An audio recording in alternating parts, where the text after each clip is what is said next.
So I'm not here representing Women Against Abuse, but that is where I work during my 9 to 5 day.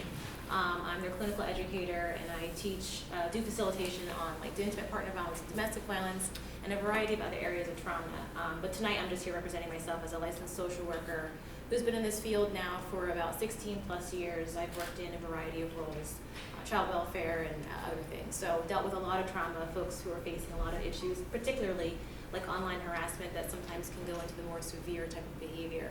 So just to kind of talk a little bit about like what online harassment is and sort of some of the mechanisms around it when it comes to a person's mind, their thought, their behavior. There's a really great research study that was done by Pew. It was done actually in 2017. Actually, there was a sort of a redo from the 2014 report where they added a larger pool of people that they were looking at to see like what happens when online harassment is occurring. So what the research study found a variety of ways in which people can be harassed, and it's really just like a spectrum. So there's a spectrum that starts from like less severe behaviors to more severe. And those less severe behaviors are really like more like offensive name calling, purposeful embarrassment, to the more severe behaviors, things like physical threats, sustained harassment, stalking, and sexual harassment. Statistically, you see that there is a variation in gender. And this report didn't really go much into LGBTQ, so it sort of just stuck with male, female, and then two cluster groups of like 18 to about 30-year-olds, and then 30-plus-year-olds who are experiencing this. For females, oftentimes that harassment online is really generated around sexual type of activity. Harassment, threats of rape and violence, things of that nature. For men, oftentimes the harassment is in the less severe category where they're getting attacked for their political views. And there really is a discrepancy and a bias when it comes to gender, whereas women are sort of attacked just for their identity and their value and their appearance, whereas men are often attacked for their belief and their opinions on bigger, larger scale system issues. And so what's happening in the world is that a lot of folks are not necessarily able to identify what is online harassment. The study found that a sort of an evenly distributed number of people would say they've experienced some level of online harassment, but they really wouldn't necessarily call it that. They might just think of it as people just being annoying, people just being unnecessarily crude or rude, and they take their own personal steps to sort of mitigate the impact. Things like changing their passwords, changing a platform, creating a whole new profile. So they just sort of changed their own behavior to avoid what was happening. And that was sort of across the board in both male and female groups. For the 18 to 30-year-olds, though, this type of harassment is really more pervasive and a lot, I would say, a lot more severe. It falls into that more severe category. And younger folks are not necessarily identifying their behavior as harassing. There's consequences that are there that aren't really present in their mind developmentally as it is for adults. And so the study went on just to kind of look at, sort of what creates this mentality around harassment, what's building this into our fabric, our culture. And there's just like a culture of harassment that happens within the online sphere because of things like anonymity, things like this availability to the resource. It's such an open access space for folks to comment and find out what you're doing. So really, like, the question I asked myself when I started this whole process of like understanding trauma and its impact and how it can impact behavior like harassment is figuring out what is being attacked when we're attacking people online. What is it that people are actually going after? And so some of the indications from the research suggest that people are attacking their identity, their value, but really they're attacking the things that make us leaders in this world. The online community is where we create our brand. It's where we showcase our leadership skills. It's where we showcase who we are. And sometimes that part is sharing, our personal stories, which then gets left to the public for opinion, and it feeds into that kind of momentum. The people on the other side of the keyboard or the other side of the screen, they're not looking at a whole person. They're looking at one type of individual. So definitely not from a holistic perspective, which creates this perception that they can jump on this person and decide that this whole entire thing is about who they are and what they are, when really it's just one quick snapshot. So you're really playing along with things like perception, which builds into a person's personal defense mechanism against what they're reading, what they're hearing, what they're seeing. and then they're reacting and responding in that way. And so you're birthing, the internet has like sort of birthed this whole sort of picture of content online and who owns it and that ownership of it, what does it mean to be able to respond to it? And so you find that in the nature of trauma in and of itself, that folks who've experienced that kind of create in their mind this defense mechanism that says, I'm going to do this to another individual to make sure that I can protect myself, but also making sure that this person doesn't get the right to stand and have their opinion, which is really just based on some projection or other things that are going on in their brain. So you know, you're balancing this kind of life where you're working, you're building into your work your own style, your own voice, and then someone comes along and decides that your agency isn't necessary to maintain. It didn't really go too deeply into things like stalking, which is not necessarily a part of that online harassment culture, but it is something that happens for some folks, and a lot of times what's occurring is occurring from strangers, people that they don't know, people that they have never met, and very few folks are actually engaging with people online that they do know, so they're using that platform. You want to jump in a little bit? I'll pass the torch a little bit so I'm not the only one talking. So my name is Todd Hestand, and I'm a manager of the Corzo Center for the Creative Economy. We work with Philadelphia artists and creatives that are starting and growing their own businesses. It's a large in-person community. I'm also the manager of an organization called Side Arts, which is a content management platform. We've got about 15 million, I wish, 15,000. What are you holding out on me, Todd? Yeah, I'm working on it. About 15,000 members and users worldwide. It's a relatively scaled online platform where people get to voice their opinions and talk about what they want to talk about. Very interesting, specifically around the arts.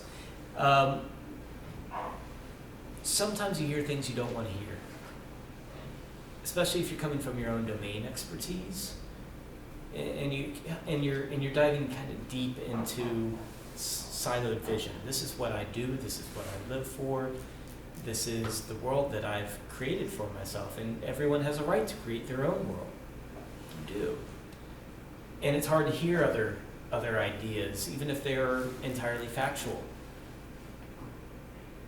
Let me see if I can get the hairs on your neck to stand up a little. I'm good at this one. Someone named this president. Anyone's hairs already stand up? This president is an extreme Republican, very right-wing.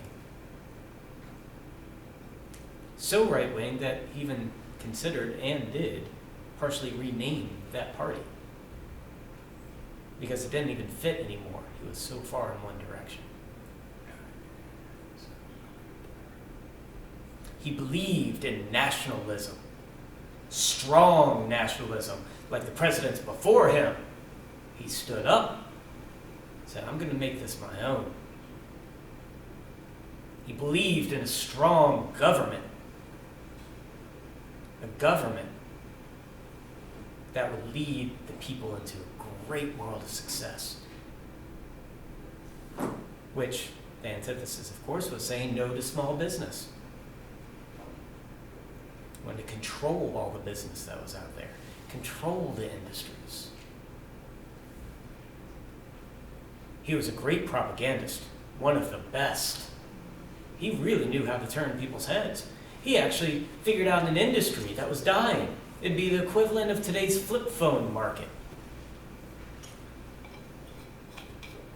Something that people do get kind of riled up about.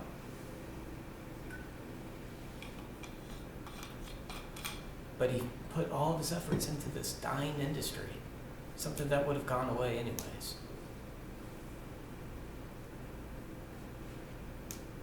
Thousands of people were killed, all to keep us under this nationalistic banner. Who am I talking about? Abraham Lincoln. Abraham Lincoln. Absolutely. No judgment, only facts. But do your hairs stand up a little bit? because we live in a particular world and we see things a certain way, and winners write history.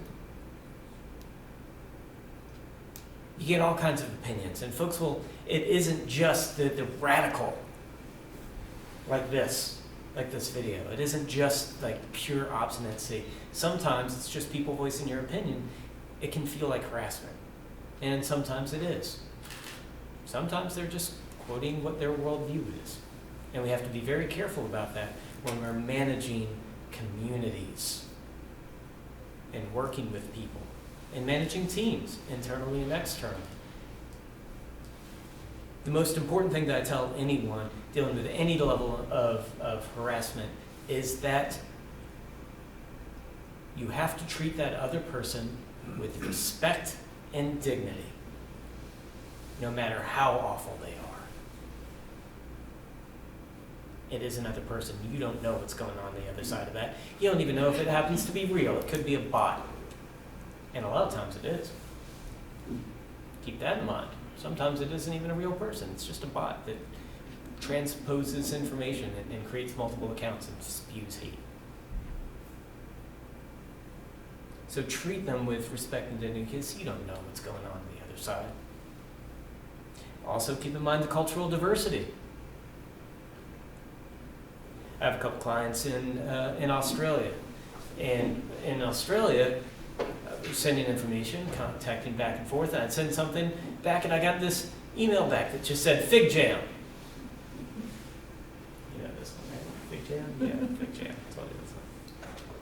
And I was like, I don't know what this is. Are they trolling me or something? Fig jam. And I said and I sent back a very polite email and they sent me back fig jam, MF. I was just like, what? I still just don't understand. What is going on here? And I'm feeling really offended at this point. But fig jam, fine, I guess. Just ask me. Discard the pleasantries and get to the point, MF. Because that is culturally more appropriate to being Australian. Drop the pleasantries, get to the point. So it's a lot of being very careful about how you respond. It's about managing yourself because you can't manage anyone else, but you can manage yourself. I'm gonna jump back. Yeah. Yeah. Okay. All right. That's a great story. Big jam. Big jam. Use that all the time. And what does it stand for again? Fine, I guess. Just ask me. Yeah, so I mean, I think what might be helpful too, I mean, I could talk for like a while about this, but what might be helpful too is, does anyone in the audience have questions about online harassment, like things that where you're thinking about things, maybe myths you've heard, or I don't know, just anything that might be popping up in your mind? That's okay. One of the things that I'm Yeah. curious about is it seems as though it's getting a great deal more attention by the operators of the platforms. And in so doing, it seems as though there's a consciousness on their part that it would be terrible for their brand if they were to be perceived as a propagator or tolerator.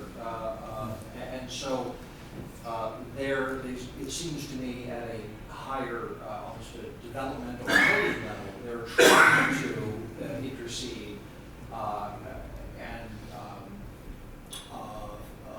allow sort of filtering at a very high level to catch things. So I guess one of the things that I'm thinking about in listening to this is there a place for having some faith in the ability of the managers of the platforms to be helpful in these intersections, or no, you really need to be mindful yourself of the spaces that you're in, how tolerant you are, how much about yourself you put out or don't want to put out for fear of being on the receiving end. I'm just curious what your thoughts are. It seems to me maybe the last 2 years, and particularly the last 9 months or so, it feels like that has been an expanding, I don't know, I want to use the right word, but almost like corporate emphasis on the part of the platforms. I'm just curious what you have to say about that. Yeah, That's gonna be a good one.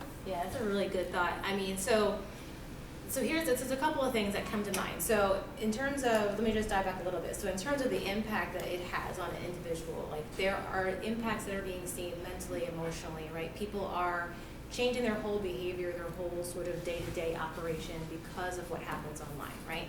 And so the function around that is that it's proving that to some extent that this online harassment is not just something that we can kind of kick away, right? So that 2-year increase is people are saying, who's accountable when a person gets online and starts to say basically anything they want to whomever they want without any filter, right? And so there's two things when it comes to dealing with any kind of harassing behavior. There's of course the policy and the legality around it, right? Legally, people, if they're harassing somebody and it's leading to something like stalking, right? I think there is some accountability that could be held on the part of the platform that allowed that notice or those messages to continuously get through, especially when the user is responsible enough and says, I'm going to go and make these reports per your policy, per your online use, and asks for these things to be taken down. And there's been some sites that have been taken down. I know there's some groups that would like categorize people by gender and say like really terrible things about them. They've been taken down and blocked. I even recently read a story about, I think, Mark Zimmerman, what's the guy's name, Zimmerman? George Zimmerman, sorry, no, George Zimmerman. Oh. He was blocked from being on Bumble based on his history record with abuse towards women and so on and so forth. And so platforms are starting to take these kind of complaints more seriously. So from that perspective, there are behaviors that are being held up and said, this is something that we really need to take this seriously. We need you to actually be the person who's helping to mitigate this, because while this person is trying to navigate the impact of this, we also need you to remove these things because it's causing a severe harm in people's lives. On the flip side of that, when you're looking at the behaviors and you're looking at that spectrum of less severe versus more severe, the question remains, if it's less severe activity, if it's less severe and you're personally impacted by it, but say the rest of your life and you're not in fear, you're not in jeopardy of losing your life, or you're not in fear of your life being stalked or changing dramatically, the onus kind of becomes on the user, right? And so the question is, as we're starting to really look more carefully at harassment, how do we begin to address this? Because reporting, the data suggests that women more than men will seek out ways to help themselves overcome the impact of it. They'll seek out friends, family members, they'll go to counseling services, they'll actually engage with their community to help overcome that. They're not necessarily engaging with the site because all they're doing is changing their online behavior. And those who are witnessing this change are deciding, you know what, I don't want this, I don't want to be a part of it. So those folks aren't even engaging on online behavior, which could change our landscape economically as well, because brands are being created online, people are creating their whole platforms around online, and then you have to get into the whole arena of folks who are Instagram famous, and they're gathering all these fans, and they're trying to balance between like what's happening in my fan base versus those who are harassing me. So I think from that perspective, there is something to be said for platforms taking responsibility when it's rising to the level of criminal activity. But when it's that less severe category, I think that's where it gets a little murky, right? Yeah, totally. You know, another aspect of the organization taking responsibility is first and foremost, I absolutely agree. Like every organization should have a policy. It should be a formal policy that basically states this is what we do, this is how we do it when these different things come. Granted, some things are going to slip through the cracks, okay? Sometimes they're just not going to have it there because they've never had to deal with it before. And when there's two young African American men sitting at a table in a Starbucks and they're asked to just leave and the cops are called, well, it's a better time to update that policy. It's a better time. Maybe they just didn't have it there before. It's true. Even big organizations need to learn and have a learning curve. They may cover 9 bases out of 10, but I guarantee you that 10th one is gonna show up at some point or another. it happens. So organizations use these things as opportunities to learn and change and make themselves better. And if they don't, then they're not going to be around that much longer, quite frankly. And this world is very quick that these things come around if they aren't immediately addressed by those organizations. So we build in data-driven processes for any time something like this happens. Okay. And interestingly enough, again, this is about treating those on the other side with respect and dignity. There's always a seed of truth. Even in the worst situations, when they're swearing at you and they're going at you upside and down one side, so we're like, but what is this person really trying to tell me? They're just venting, I know that, but what are you really trying to tell me? There's something wrong here. What can I do in the future to prevent that? Again, you can't change their attitudes, but you can change yours. You can change your organizations. So, understanding and active listening, even when it's hard, is very important. And logging all that information, keeping track of that. And I'll tell you from personal experience, I've gotten some very nasty emails from my community. Tearing me upside down, one side the other. This thing don't work, this and that, you're a fraud, X, Y, Z, blah, blah, blah, awful. And then maybe 3 years later, I'll go back and look at some of these and go like, oh, that's the feature they were complaining about. I just didn't know it. And I've updated it and changed it. Sometimes there's a seed of truth, and it's worth listening and creating a process, documentation, and so that you understand what you're doing and how to do it. The question really then comes into engage or not engage. Actually, I have a question. Yeah. So these spaces are considered communities. As a good community member, not a moderator, not someone who actually built that community, just somebody who's a part of that community, how can I help stand up and be like, this is not okay? Does anybody have any ideas around that? Sure. Yeah. I mean, I think what's happening is, it's like, so even like you in the video, I thought it was like a really useful video. Mhm. You see them, when they're facing it, they're standing up for it. You can do the same thing online too, right? Because these communities, like, they're not necessarily monoliths, right? And they're not necessarily happening in a silo. You know, what we post online spreads virally, right? And also, it can change, right? Because we have the power to be able to do that. That's what social media is, that's what online platforms are. It's the ability to change the narrative, change the culture. So I have seen, and at least even the report talks about folks who have witnessed online harassment, either A, stepping in and commenting back, or reaching out to people that they might know. So if you see this happening, you can stand up for the person that you know, but then also taking the time to maybe even screenshot it and send it in and say, hey, on this site, I saw this comment, I saw these things happening. This is a violation of this standard, or this seems really inappropriate, and you're keeping a copy of that as well. And then it gets a little murky too, because if you don't know the person that's being harassed, how do you then navigate that? But I think it's perfectly okay in this landscape to be the person that says, I'm just gonna take responsibility to make this stand out as a problem, call it out as a problem, and then keep going further. And I think, like any issue in the world, particularly around issue areas of harassment that can change into trauma, that can change into abusive behavior, if we're not standing up for folks who are being impacted by that, whether they're strangers or not, then I think we're missing the opportunity to be responsible and to shape the community that we want to be a part of.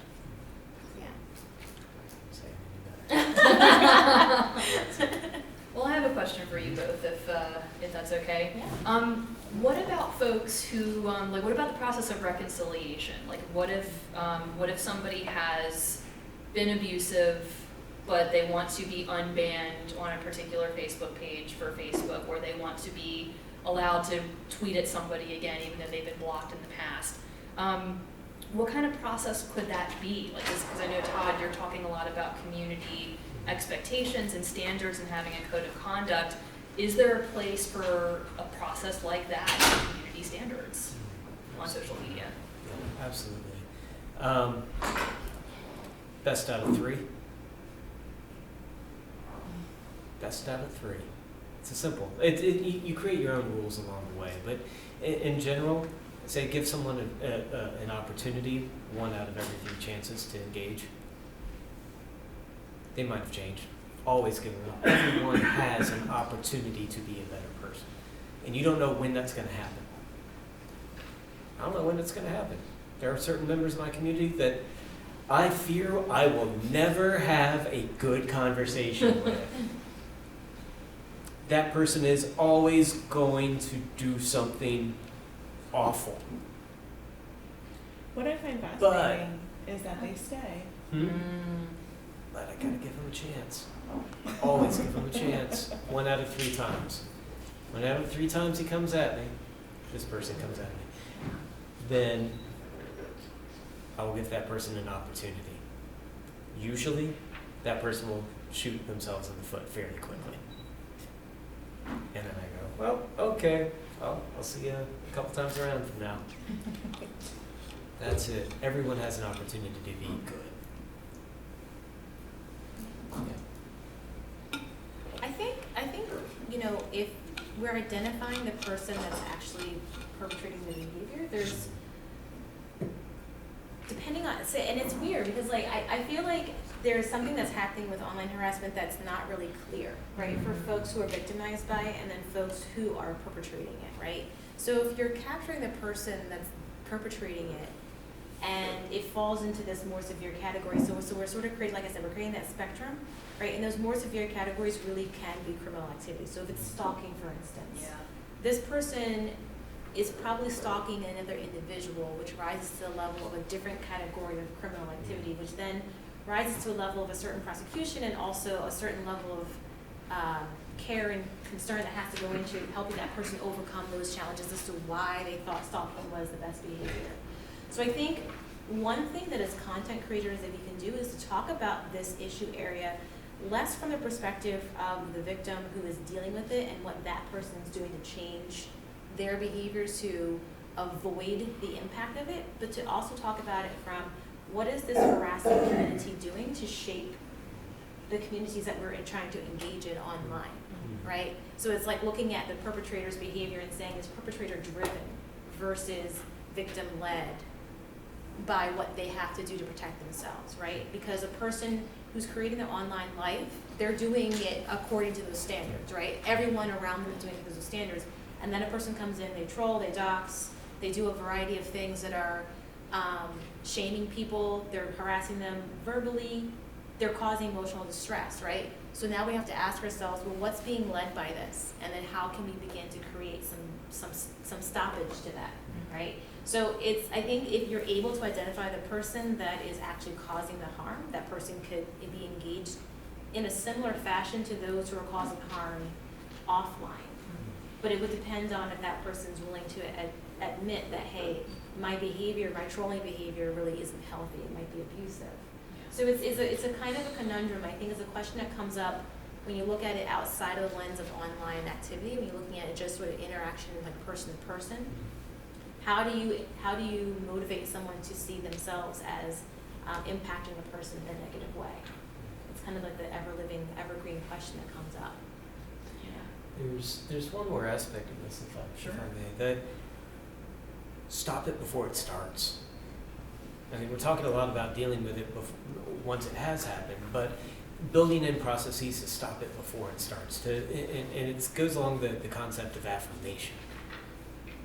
When I say that this is a global community, I mean it's a global community. And when I say that we believe in equity, we're going to talk about equity. And we say it up front in that community that we are LGBTQIA+. And we are there. We are alphabet soup, and we are very proud of it. If you're not going to participate in that kind of thinking, then this place is not for you. Then you are not our best customer. You are not our best client. You don't belong in this community. Say it loud and say it up front. Stop it before it even has an opportunity to start. And make sure that that's part of your mission statement. Make sure that it's right up front and in the communication. You see, why do we have to have on all of our websites and everything these little privacy policy pop-ups that pop up? This is how your cookies will be used, pop up. This is how XYZ are going to be used, pop up. Well, how about this is how our community guidelines are to be used? You can't even go any further before you at least click off of that.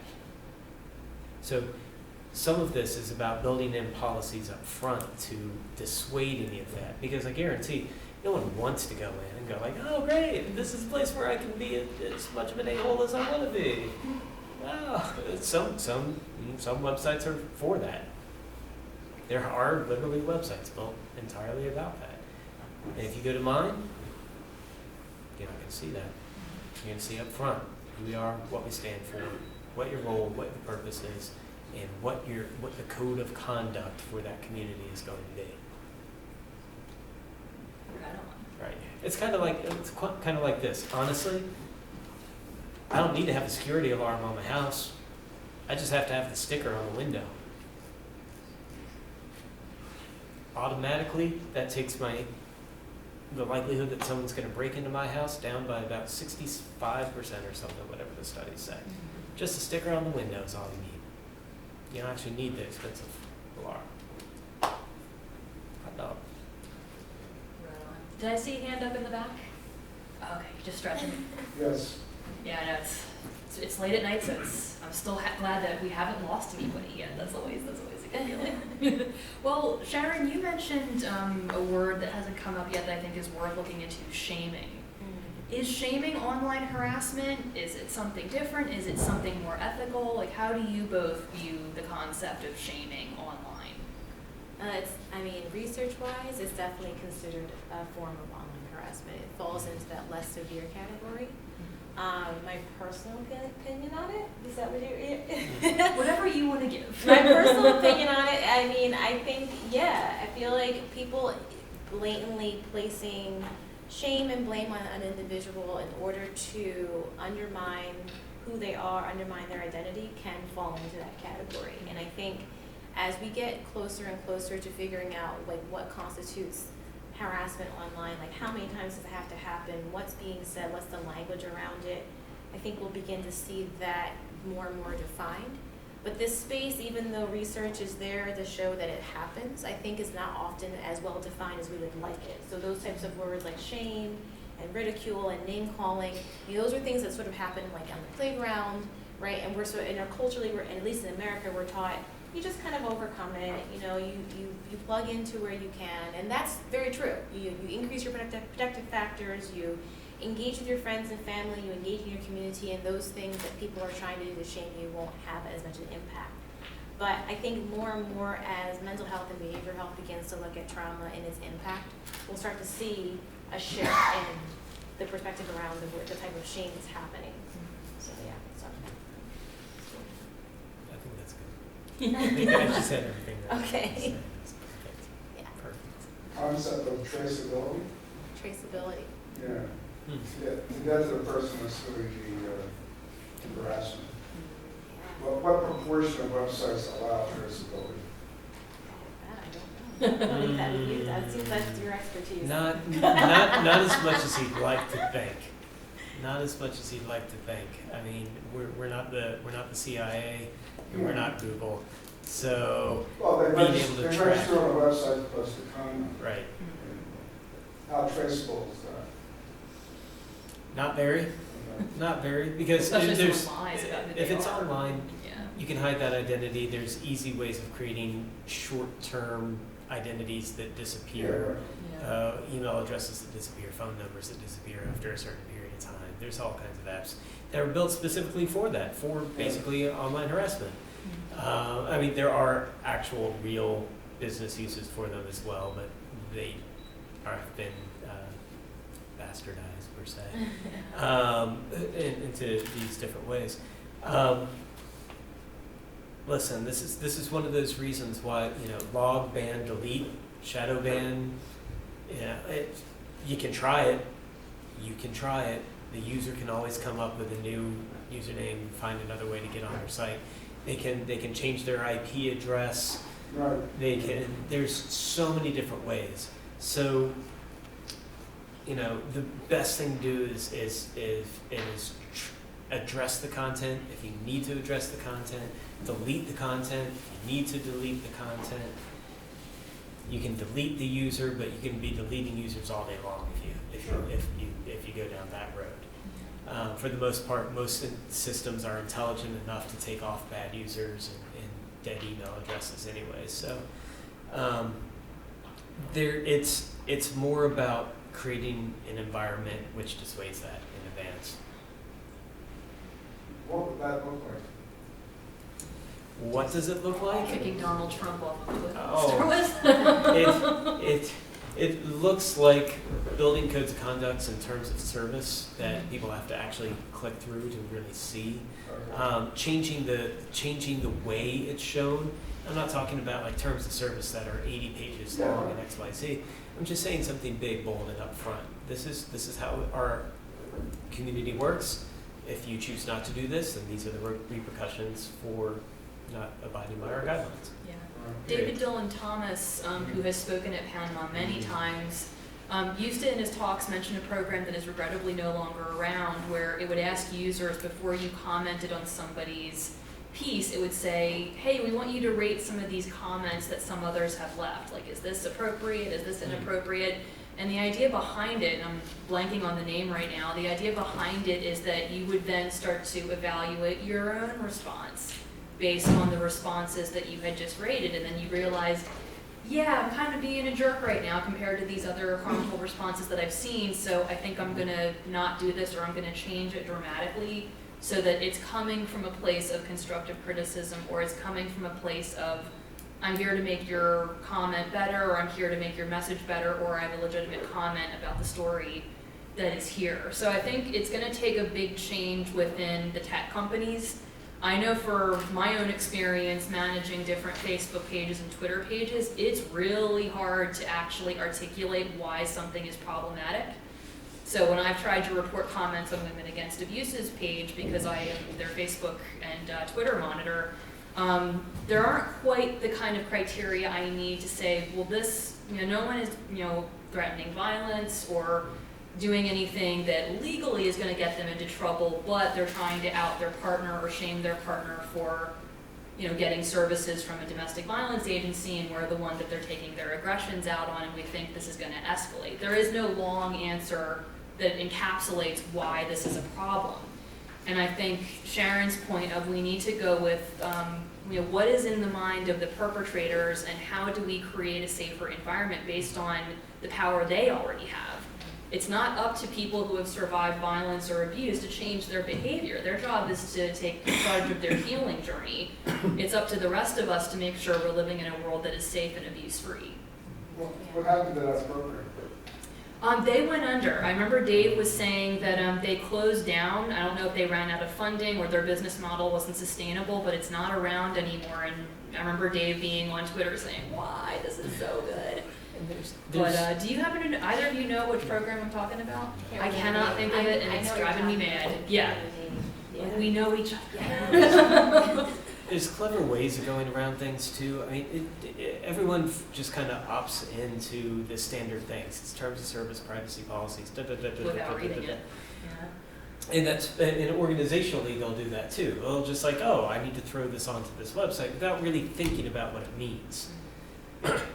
We're starting to build a community without really thinking about like, oh, here's all these various aspects that I need to address, and because we are an organization that is catering to a niche model, I should have a niche something to address it. So, for example, I had a client that was part of a dating website. Things can get a little hairy on dating websites. No, really? Yeah. And so they built into their comment section on thing. Before you could post a comment, you had to answer this one question. Are you hungry? Are you angry? Oh my God. Are you lonely? Are you tired? Have you pooped today? What? That's important. That is an important question. This If is you what answer ask all yes baby- like to- all toddlers. right? Right? If you answer yes to any of those, So true. you can't post a comment for 24 hours. Wow. And it was just, and it actually worked. Like, you would think, like, people would just go like, yeah, haha, no, now I'm gonna do my angry rant. But they'd actually, since you had to click on something, and actually you had to unclick rather than click, you had to unclick all 5. 1, 2, so you're slowing down this process. You're creating a barrier. This is another way to do things. You're creating a barrier between when an action might be harmful, or when you know that it might happen. Or is it that you're providing an opportunity for self-reflection? Yes, Yeah. exactly. Because I'm gonna say, like, I think cognitively what's happening is that you're asking a person to consider How they feel. how they Mhm. feel, Mhm. right? Right. Because a lot of times, like when you're looking at abusive type behavior, any kind of harassing behavior is coming out of someone's quick reaction to something. Yes. And so they're likely reacting out of their perception of a comment or a person's identity online, and then they're just responding and responding. So it really does give that brain some space to think, especially if the person on the other side who's commenting has experienced some kind of trauma, they're dealing with that trauma brain that just says, just respond out of your fight, flight, or freeze response, and this is gonna be online. Here's a version of my reaction to what's happening in the world, the stress that's happening in my life. So I'm slowing that down. So that's actually really clever. Yeah. It's creating, we call it architect choice. You know, creating, architect an environment in which choices and decisions have to be made before you can do other things, where you're opting out rather than opting in, and there's a variety of different ways of going about that to just kind of slow down that process. So in lieu of that, since Mm. unfortunately Facebook and Twitter and Instagram and other sites do not have a feature like that, Mm. if you're someone who has good intentions but you feel like you want to react to somebody that's, you know, saying really crummy things to someone else online, are there little obstacles or feeling stoppers like what you've talked about that someone can ask themselves or do before they do something that they're going to regret or cause harm? Well, I know that there's a variety of apps out there that just basically no Wi-Fi for, you know, you can set these things. Like, I'm going to post something and ask you, you want to turn off your Wi-Fi for 6 hours? Cool. Done. Or even as simple as, if you're in an environment and you know you're going to be in an environment where there's potential for caustic and harassing behavior, making sure that you're limiting that time in any number of ways. In any number of ways. I do some degree of social work as well. And one of the first things we say to anyone is just like, okay, cool.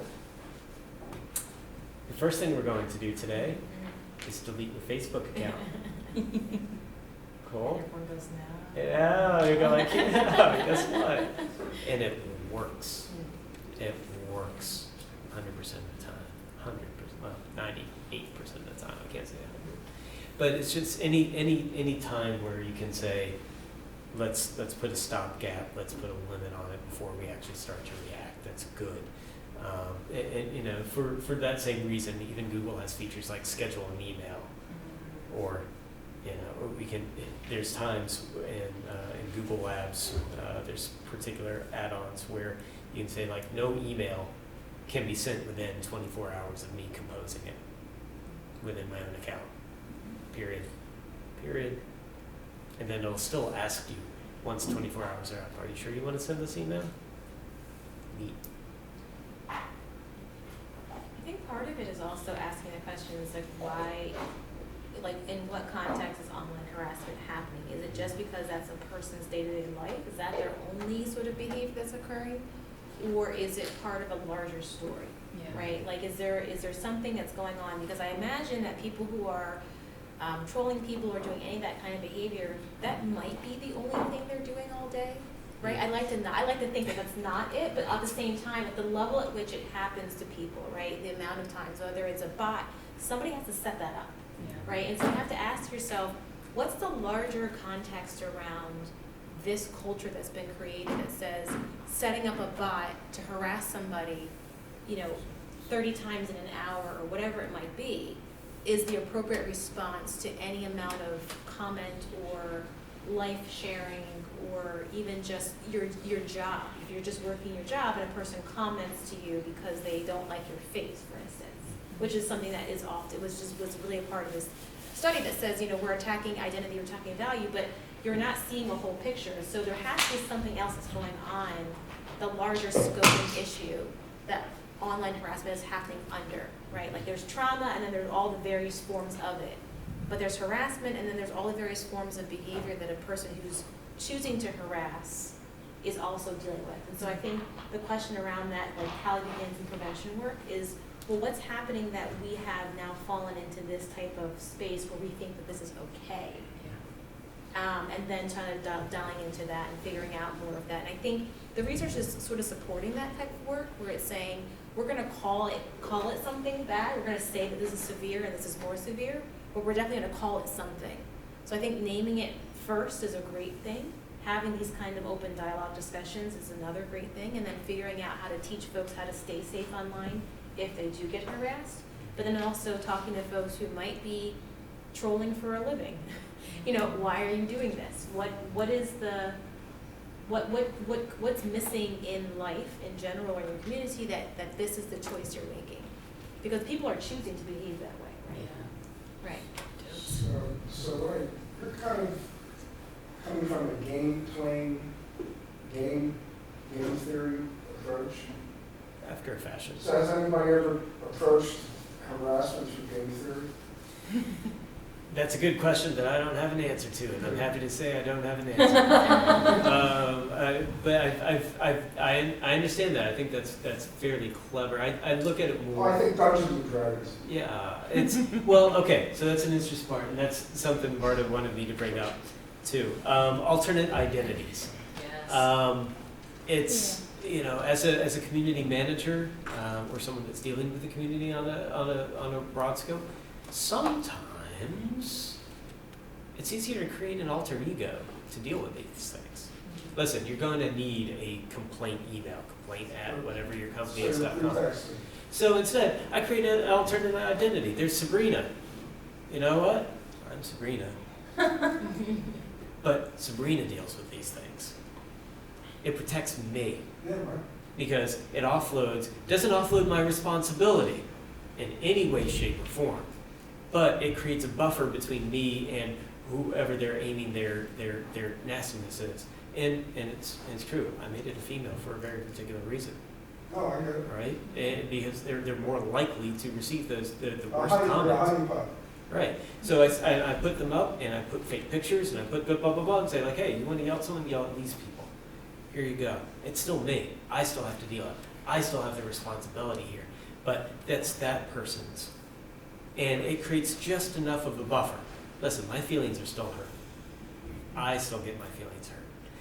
But I'm at least one step removed. And guess what? You know what? Maybe Sabrina's being a real pain in the butt. She's just a lazy worker. And she doesn't reply to that email for 3 days. It's a totally fictional character. What do you do? Put someone else on the line with your alternate identity. You know, there's all kinds of different ways and strategies of moving around some of these concepts and create new ones, create fake ones, fire them. I fired fake employees before because they didn't do their job right. It was big, but like something happened. A feature didn't go right, or something. It was totally my fault.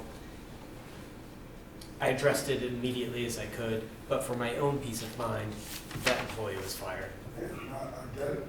That is amazing. Yeah. Well, it makes me think of my good friend Martin Schneider and a story that he told a few years ago about how he and his female coworker switched places, email-wise for I think it was 2 weeks. And it all started because Marty was trying to respond to somebody and he wasn't getting immediate responses, and they were kind of talking down to him, and he's like, I wonder why this is happening, and he realized they thought that he was his female colleague, Nicole. And as soon as he switched it over to himself and said, hi, it's Marty, I'm going to be taking over this account, immediate responses, talking to him, if you think that's a good idea, I'm gonna do that. So they decided to switch for 2 weeks, and Nicole had the best 2 weeks of her time at that company. Marty went through hell. Yeah. Because again, people, when they thought that they were talking to a woman on the other end, they were quick to say, well, you don't know what you're talking about, and I've been doing this for years, I have more experiences. And they were both astounded, and when they tried to bring it to their boss and say, so we're dealing with this thing, he said, well, there's a number of reasons why that happened. So it does make a difference when you have a company that has a culture that understands like how damaging it can be when you're a woman behind the screen or behind the keyboard. Like that likelihood of harassment just goes up. But I've never heard of that, somebody creating an entire staff and then just saying, they're out of here, we're going in a new direction, it's gonna be great. So that is a hoot and a holler. Do we have any other questions? Yes. I don't know if it's a question, it's a comment to actually the previous point that you were making about the alternate identities. One of the things that's always baffled me a little bit, and my online presence is really limited, truthfully. I mean, I love Twitter for my own reasons. I love politics, and I've got things I'm interested in, and that channel works for me. And I'm not trying to say too much about myself. It's often response, but I'm surprised at how easily they make it for you to set up multiple accounts. And that, I think that's true for all the platforms. But I'm sort of struck by thinking, walk me through why you would do that, or why you would even make it easy. In other words, if you have a account, a single account, you ought to be pushed to state your, I did, like this is what I have, or the information on this all works out. But it appears to me as though you could have many accounts, and what is that but an invitation to conceal fakery, provide for you that platform where you can be mean-spirited, where you can shoot from the hip. Do you follow where? Yeah, absolutely. So use not for intended purposes is a legal terminology. It's simple enough to say, and you might have seen it lately. Twitter just rolled out a new version of their platform, and one of the key features that really that stood up on this new version was switch between user identities even faster. Right? So exactly that point. Well, that's great because you know what? I have my own Twitter account. I have the one for my business. I have the one for a client that I work on, and I have all these others. For use for intended purposes, that's absolutely that's what it was built for. It's built for managing multiple teams that are using the platform to run ads on XYZ. Because please remember, Twitter, Facebook, Instagram, they're ad platforms. They're not content platforms. They're ad platforms. So they're built for the purposes of users that are generating ads and trying to advertise to other users. And that's the purpose. So for me to be able to run and do A/B testing across a bunch of different accounts, that's very beneficial. Right. That solves my problem. I don't have to go to a third-party app to do all of that. It's all built into it, and that's great. But does that give the general user license to just create multiple accounts? Of course it does. See, I'm glad for the application because the way you described it, I can see, that's a use case. I can see how that would be useful. I happen to be the person who manages a couple of these accounts, and they're different people deliberately. I get that, but it just strikes you understand my point. It just strikes me as making it easy for you to inviting you almost to have these alternate sides of yourself, same person. Right. Why? And it's just I had some years ago I had General Mills as a client, right? And every single cereal brand and sub-brand had their own Twitter account, but there was one employee. Right. There was one. So just a simple use case like that. It's just there is a good cause for it, but Doesn't work. use it for good, not for evil, folks. Sesame Workshop has a similar setup for all its characters. The Grover account's my favorite. Yes. Yeah, the example that you gave about two people, and the woman who switched their roles. Yeah. I would consider that as the result that we're getting as a stereotype. Are you considering stereotyping as a type of harassment? Stereotyping as a type of harassment. Can we try that question again?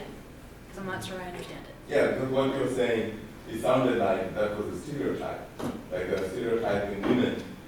I see what you mean. Right. And so are you considering stereotyping as a harassment? I don't think that would be how I would describe it. I mean, gender discrimination or making statements that are based on stereotypes as a way of creating harassment, like, yeah, that's definitely trolling. You're saying something to somebody to get a reaction, to put down the fact that they have a disability, or that they're a woman in a male-dominated industry, that they're a member of the LGBTQ community, so they must be acting a certain way. That's all part of the umbrella of harassment. And knock on wood, fortunately, I haven't had too many people harassing me about being a woman who's very open about having a disability, but unfortunately a lot of people I'm connected to on Twitter have. So it's definitely something to be, it's something that I'm worried about. I know that that's not gonna last forever, and at some point I am probably gonna have to face that situation.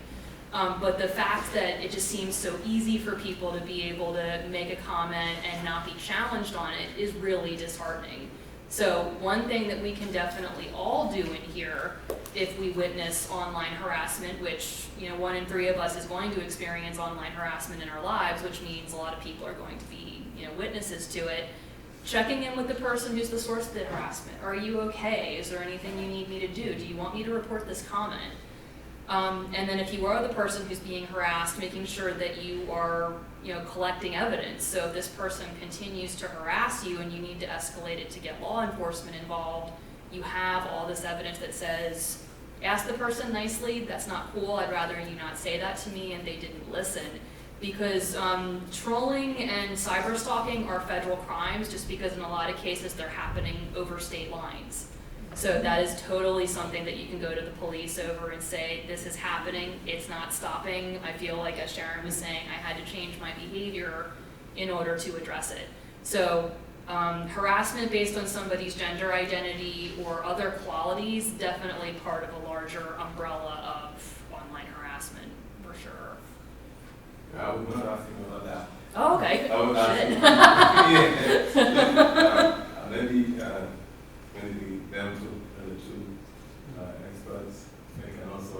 Oh, I'm not an expert. Wow, how did I get? I'm going to see you all later. I will see you all later. When I am an expert, Okay, I'll so put that on. I'm just teasing. that's also. I am just teasing. That's a I'm kind kidding, of stereotyping, like on Google Yeah. a few years ago. If you typed and it was caught that someone stole my car, then it will Google will respond to you. Did you mean that person stole my car? Yeah, which is a stereotype, right? Yeah. That's an AI that is doing that, and there are a lot of other examples. AI of that kind. learning. So are you considering a situation like that, that this is an AI stereotype, right? But there will be some people who will also stereotype using that same name. Could that be considered as a harassment? I think it's so, yeah, I get your question. So the stereotype behavior comes out of a perception, which is, the Yes. perception of that is distortion, right? Yes. So we're distorting what we believe about a person, gender, sexuality, so on and so forth. Prejudice. The behavior of harassment would be then taking that stereotype and deciding, I'm going to target the person for whom I hold the stereotype about and needle away at them online.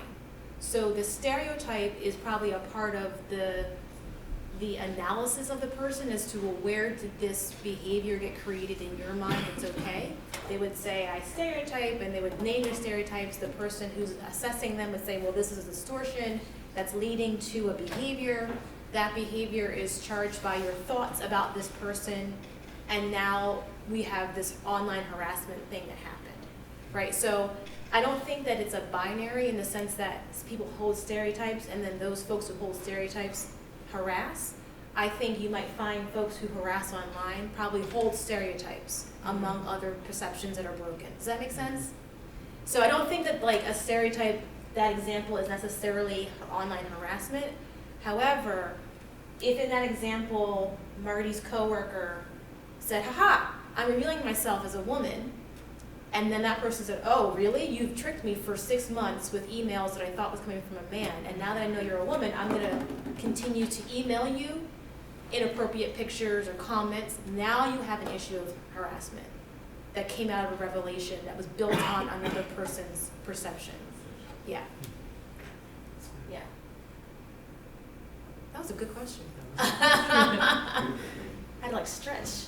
I was like, let's get this answered. We got this. Yeah. Todd, do you want to add anything to I that? think that was perfect. Yeah. Thanks, Sharon. Yeah. Yeah, All right. Your answer also. Wait, well, when I'm an expert, you're the first person I'm going to call, and it's going to be amazing. I'm just teasing. Okay, no problem. All right. Well, it's 7:42. Do we want to have one more question and then call it a night? Last question.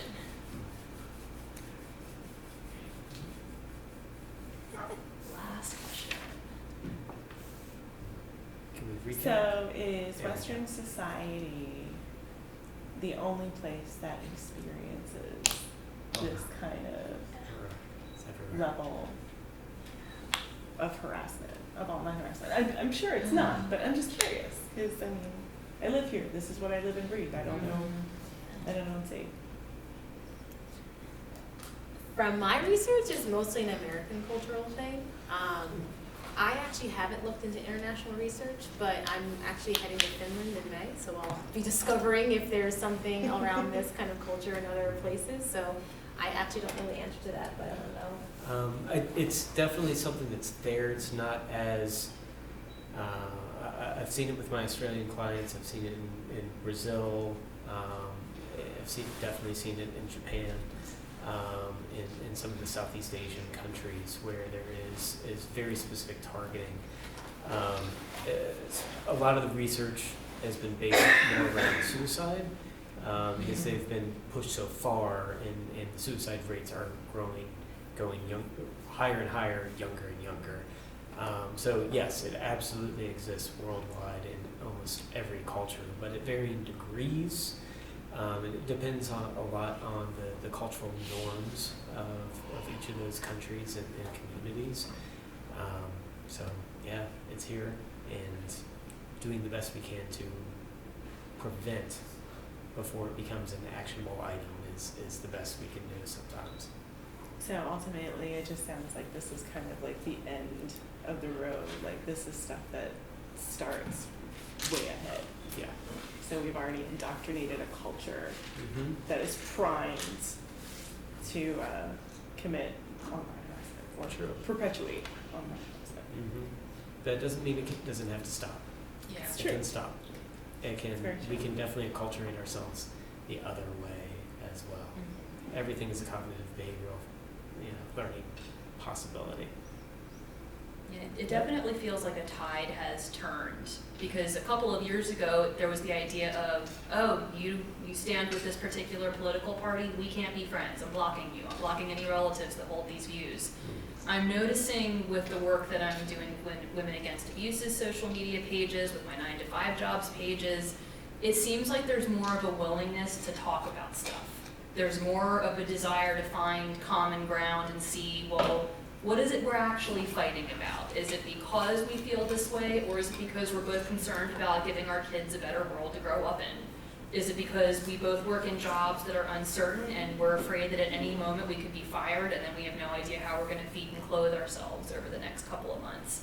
So it's been really interesting and encouraging to see that that willingness that wasn't there a couple of years ago is really apparent now.